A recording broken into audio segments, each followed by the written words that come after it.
C'est fin. What do you think? Queasy listening? Yeah, a little bit. Queasy listening. Thank you. Thanks for listening. Thanks for listening. My wife. I used to put this on like when I first bought it in 20 some years ago, and my wife told me once that she needed to turn it off because it made her want to claw her eyes out of her head. Can I grill you on a lot of nerdy musical things? Yeah. Okay, yeah. So I actually put in my eargasms that attenuate everything above 1,000 kilohertz and everything below 100 because, okay, so here's my question for you. Now, obviously, these guys knew they were being cheeky and funny. Yeah. Were they really old when they made it? Yeah, they're not hip. It's not a hip record. No, that's not why I'm asking. Yeah. Because everything's so canted toward the high end. Yeah. So there's a couple questions. I was curious so I read on the back of the album that it said the Moog at that point only had 5 octaves. Where did that start? Because there's very little low end information and a lot of high end information. Yeah, maybe so. That's what makes you queasy. Yeah, I think so. I don't know. I mean, it might be the LP. I mean, I think. Yeah.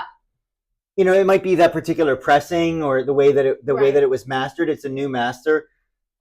They might not have been too bassy guys. I think that they were like. I know that you're saying like that they're old. Well, because they're old, and you lose your high end when you're old. Right. That's probably possible. But I also think that the synth was super abrasive, and I don't think that I think a lot of recording engineers and all that stuff had no idea how to record it. Because, you know, I've been recording synth for years now, and I've always find like, you know, my synth, you know, unless you put a lot of reverb on it or unless you really do a lot of EQ, it comes in like so hot. Yeah. And it's just because it's so full frequency and it's just brutal. Right. You know, and I think that these guys weren't really hip and they just didn't really think of it as like a rock album, and so they didn't really think of like, well, we gotta have good bass lines, and I mean, you can do great bass with synths. Yeah, sure. It sounds incredible, but I was wondering whether at the time maybe you couldn't. I think you could. How low could you go? There really wasn't any. There, I don't know why it said there. Maybe the keyboard was 5 octaves. Oh, the keyboard's 5. The keyboard's 5 octaves, but like the synth is like the synth is everything, and you could tune it to anything you want. So it was somewhat. Just what they did, and somewhat a musical choice, but mostly just what they did.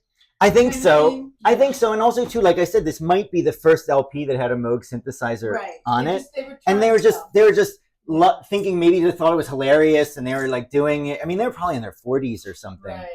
I'm so old. Well, I mean, I'm older than that now, yes, well, I don't know. I guess. I mean, there's something about that.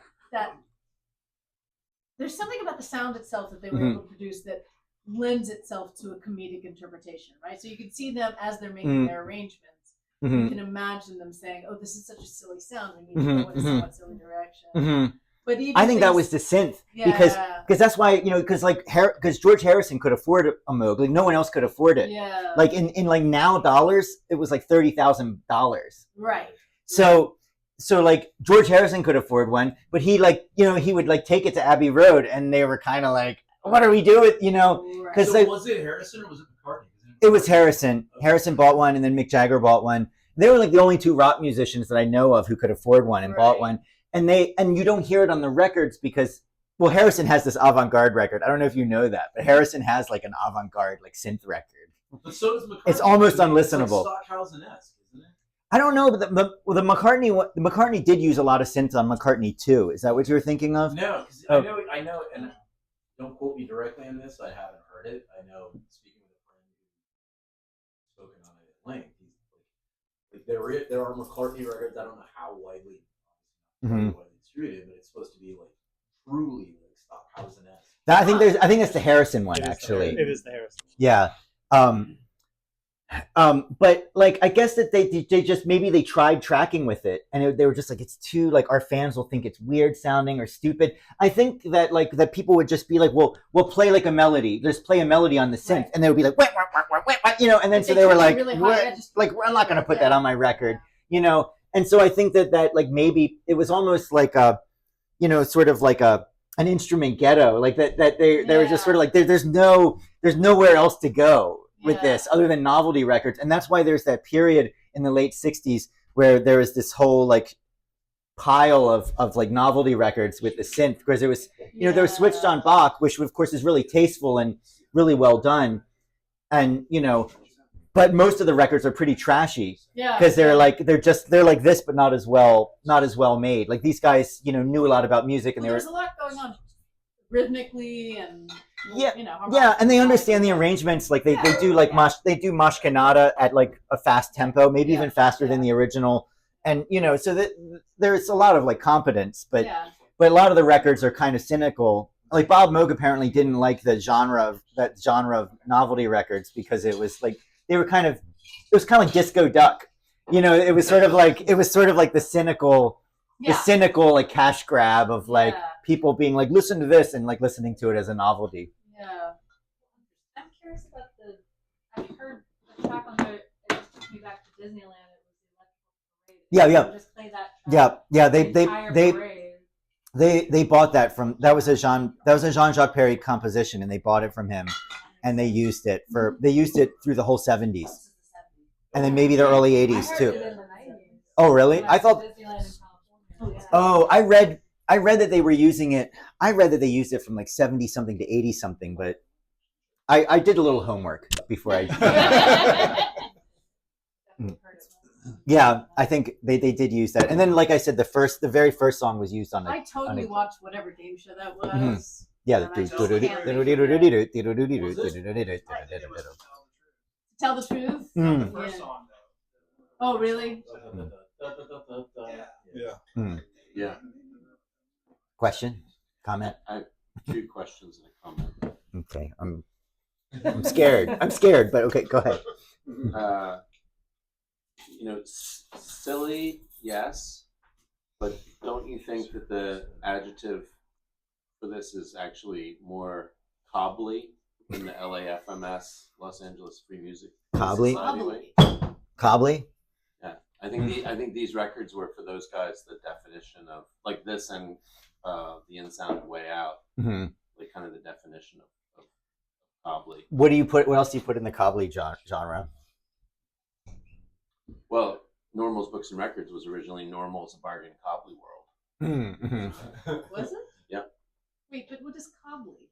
Cobbly is it's bric-a-brac? Like no, it comes from a Clifford Simak short story in the LAFMS. They were really into Perrey and Kingsley, and there were all these bands like Solid Eye and Dinosaurs with Horns and Forte 4 and Airway and all these bands, and they had this aesthetic they called cobbly that was basically like kind of a modernization of the Perrey. Like cobbled together. I think it was like the idea of like it was like a perversely inward pocket universe was the idea. Like you would feel like you were in a perversely inward pocket universe.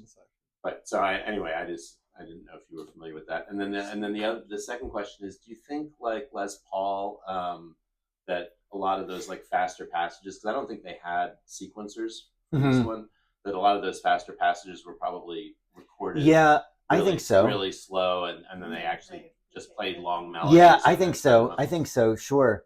Yeah. I think it probably is like Les Paul because there's definitely multi-tracking on this, but the multi-tracking might be like, you know, like on a 4-track. Yeah, you know, like Sergeant Pepper, like Sergeant Pepper was done with a 4-track. Like sound on sound. Yeah. And then my comment, which is apropos of nothing, is just I was reminded of the Italian word for synthesizer. You know what that is? I don't think so. Synthesizzatore. Yes, I did know that. I did know that. My son's named after a really famous Italian synth composer, Piero Umiliani. My son's name's Piero. Wow. Mhm. Didn't know that. Yeah. A lot of it reminded me, especially in the first song, reminded me of Spike Jones. Mhm. Sort of like a bunch of funny noises together really fast and like really tight. Yeah, well, that's the thing about Spike Jones, right? Is that it's always so tight. You know, and then there's that banjo player that plays for Spike Jones. If you've ever watched a TV show where you're like, God, this guy's unbelievable banjo player. Like he got like this top-notch banjo player. And the thing that always blows me away about Spike Jones is that like all the musicians, like it's almost like with Frank Zappa. Like how did Frank Zappa hire musicians who could play drums that good, but also be like good stage comedians? Because like everybody in the band's like a good comedian. And Spike Jones is the same way. It's like you have to be the best banjo player imaginable, but also be able to be on television and be doing like sort of like pratfalls and stuff. I gotta think if you spend that much time with a banjo, you sort of naturally develop pratfall stamina. Well, it's also like I mean I think there's a big tradition of that though in American vaudeville, right?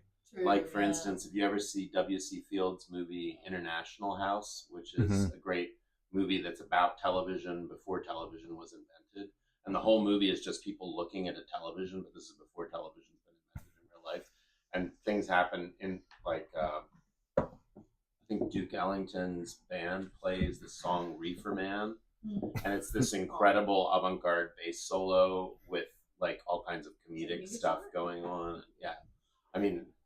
That whole thing of like being or Marx Brothers, like being a virtuoso, or Han Bennick.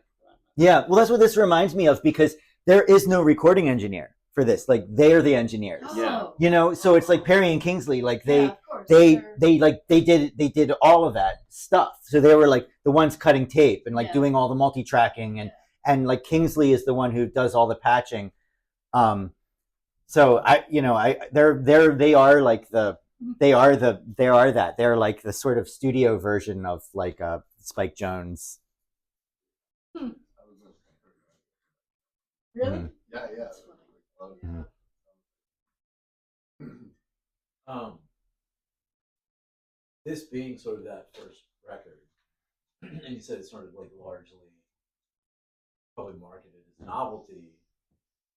Where do you start seeing transitions out of that? What do you think were the sort of inception to make music with synthesizers that wasn't novel?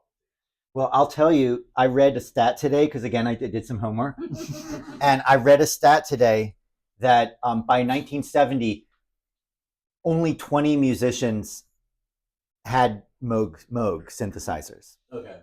In 1970, so that meant that because of the price, right? So the only people who had them at that point were would have been like the BBC and maybe like CBS and people like that, or like Columbia, Princeton,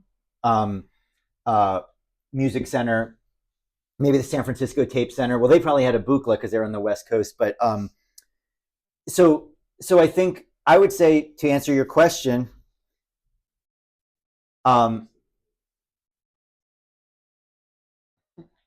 I would say that like there was that you start to see it and hear it in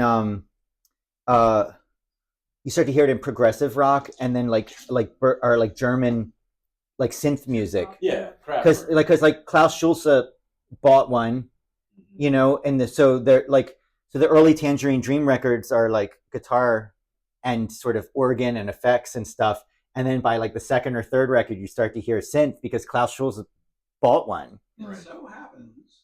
Do you remember I put out a record? Oh, sure. Right. And this guy, Doug McKechnie. Right. This guy, Doug McKechnie, who was living in San Francisco and had a rich roommate who talked his dad into buying him a Moog. And I did some research before I put out that record, and like you say, I mean, the only ones that existed were in studios or universities or rich rock stars' houses. It was like a whole, like a bunch of boxes, and every time you moved it, you had to tune it again. So they were expensive and pain in the ass. Anyway, Doug got it, and the record didn't come out until a few years ago. But he started playing the Moog live around San Francisco and the West Coast. What year? 60, 68, 67, 68. Whoa. And he had it until 72 when the guy who, his roommate who had gotten it, sold it because he was like, I'm going to do real estate now or whatever. And he sold it to the guys from Tangerine Dream. So the one on the records, their early records, is the one that Doug used. Whoa. Whoa. Like serial number 1004 or something like that. PG Plus Records, everybody. That's cool. Yeah. Yeah. So yeah, Moog, like, so he started building theremins and stuff, and that was his sort of his thing. And then because of him building theremins, he made all these friends in New York that were composers and all. And they wanted him to, they were like, well, make me an oscillator, because that was like how Stockhausen, and that's how electroacoustic music was being made, was that they would just track like the oscillators that would be used from the war, like the Forbidden Planet soundtrack by the Barons. They were using military equipment because I think Louis Baron, his uncle or something, was in the war or was in the military and brought back all of this like radio test equipment from the war, and then they used all that stuff for the Forbidden Planet. So they didn't have any keyboards or anything. So that's why that soundtrack's so like insane sounding, is because they didn't have any keyboards and they were just using tape and effects and stuff. And I think that so like Vladimir Ushashevsky and even Wendy Carlos, when she was younger, didn't need, they were studying like avant-garde music, so they didn't need to make melodies or do any tracking. And I think that what happened was that Carlos became so close with Moog that she was like, why not make a keyboard and as a controller, because you've come up with all this other stuff and all these other components. And he was reluctant to do it. And all these people in his life at the time, like Ushashevsky and all these people, were like, we don't do that. We're like avant-garde. Like, there are no keyboards. Like, we don't do keyboards. Does that mean there was no like specific tonality, no portal or this is a good question. And the answer is that Moog, one of the things that Moog came up with was the control scheme. And that's what made it different from like earlier electronic music. Because, they were doing all this stuff in the 50s, like Stockhausen and everything, but they were using these oscillators, and they had these big things called like they were like varostats, or like these giant dials, and then they would record it, and then they would pitch the tape and then bump that down to another tape. So all the melodies and all the melodic content was like pitched on tape. And so what Moog did is he just kind of figured out that the oscillators could be tuned by an external voltage. Yeah. And so he called that voltage control, or they called that voltage control. And so that's why you see, when you look at stuff and it says like VCO, that's like the voltage controlled oscillator. And so what that meant was, so when he first did it, and Don Buchla was doing this also on the West Coast, is what they would do is they would create these arrays. And so you would get these like touchpads and these arrays, and then you would just tune it to the frequencies you want. And it was almost like the arrays would just play whatever tone you wanted. And so the voltage control allowed you to modulate it immediately to other pitches. But, and so that the obvious thing was like, well, then let's tune it to a Western scale and do all that. But the composers at the time that were asking for the equipment didn't want that, and they didn't need it. And so Wendy Carlos was the first one. She was like, I'm going to do Bach, or I'm going to do this kind of stuff with it. And so she wanted a keyboard, and it was really easy to do. And so what Moog did is he came up with this system, was that the voltage control would be it would be calibrated so that the oscillators could be modulated at one volt per octave. So if you had a keyboard and you had C and then C and then C, this one would be 0 volts. The lowest C would be 0 volts, and then the next C up would be 1 volt, and the next C up would be 2 volts, and it would just keep going. So that meant that it was like a linear scale. And so they had so what Moog developed, this is a little bit technical, but Moog developed this way because the oscillators, frequency is exponential. Right. So he had to create an exponential converter And so the exponential converter like just scaled the voltages that were linear. It scaled it up to exponential, and then it allowed so it was just little resistors that would like, you know, because it's 1/12 of a volt per note. And so it was just a resistor that would like limit the voltage so that it was perfectly like 1/12 of a volt more, 1/12 of a volt more for every note. And then you could just play a melody. And so you would play, because of equal temperament, because every note is equally tempered, every 12th of a volt creates a new tone. And so you lay out the keyboard and you create a plastic keyboard that looks like a normal Western keyboard. And then you're just making melodies and you're playing music. And so Perrey and Kingsley, by the time they do this record, Gershon Kingsley has a keyboard and he's playing Mashkanada and Moon River, and it's, you know, it's like sounds like music and not like noise. Yeah, it was actually not extremely like it was pretty on. It wasn't like microtonal very much. Yeah, the analog oscillators at that time were famous for drifting and that they were always like kind of a little gloopy, but yeah. They were it's recognizable melodies. Yeah, exactly.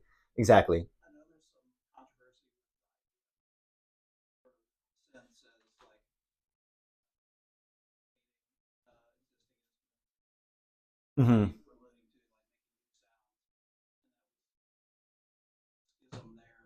was actually really impressed. I think it was River, at someone making the vibrato and everything. I mean, that might have been the Ondioline. There's some Ondioline on there. And Kingsley, if you want to search it tonight, there's a YouTube clip of Jean-Jacques Perrey.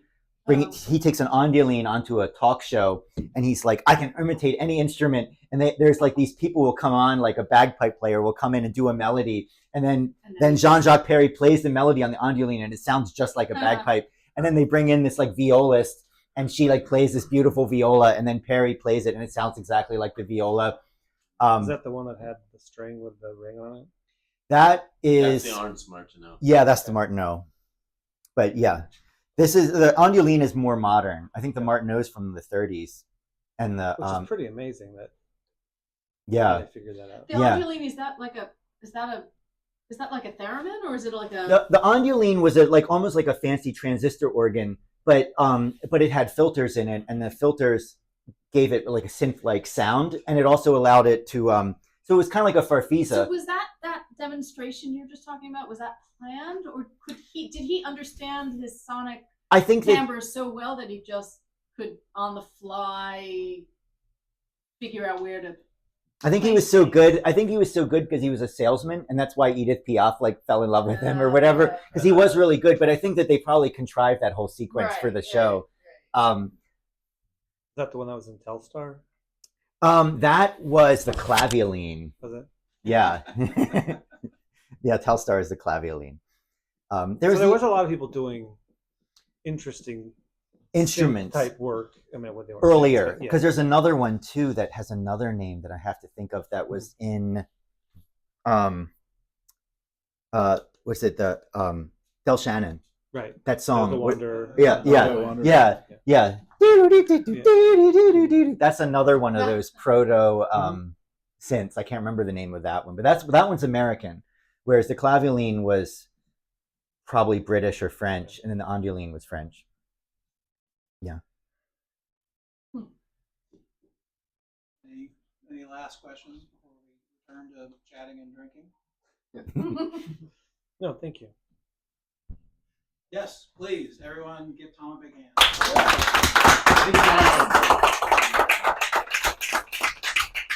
Thanks for listening. Hope you enjoyed it. And Tom has a couple of copies of his excellent record. It's all harpsichord, and it's tuned to very special like microtonal tunings, and I play a lot of pipe organ. There's a lot of musicians around Baltimore that play on it. Like there's some trombone and saxophone and trumpet, and like lots of different percussion instruments, Egyptian instruments, and that sort of thing. So please ask me about it if you're curious. Thanks, everybody. Thanks so much. Cool.